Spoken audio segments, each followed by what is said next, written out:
आपण आहोत तुकाराम महाराजांच्या पालखी मार्गावरती आणि वारी कव्हर करताना सर्वात लक्षवेधी असतात ते फोटोग्राफर आणि रिपोर्टर। खरं तर असा एक रिपोर्टर या निमित्ताने, एक फोटोग्राफर या निमित्ताने चर्चेत आहे का त्या फोटोग्राफरचं घर सर्वाधिक चर्चेत आहे। फक्त फोटोग्राफरच चर्चेत नाहीये, बावड्यामध्ये आपण आहोत आणि बावड्यामध्ये आल्यानंतर प्रत्येक वारकरी एका उंच घराकडे पाहतो, त्या घरावरती या कॅमेऱ्याची प्रतिकृती आहे।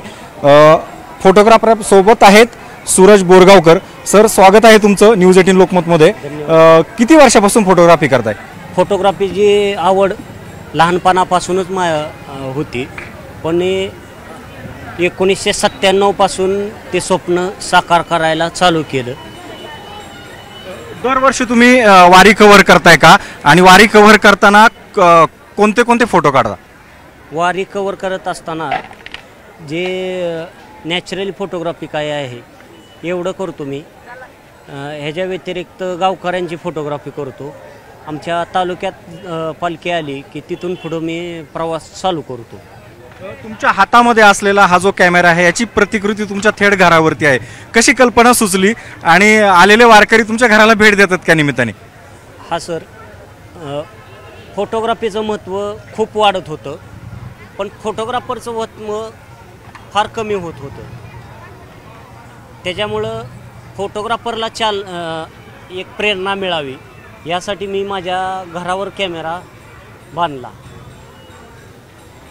आलेले वारकरी काय नजरेने तुम्हाला विचारतात, काय हे नेमकं आहे तुमच्या घरावरती? आलेले वारकरी कुतूहलाने त्याला बघतात की एका कॅमेऱ्यावर एवढं सगळं केलं असं म्हणून आश्चर्यचकित होतात।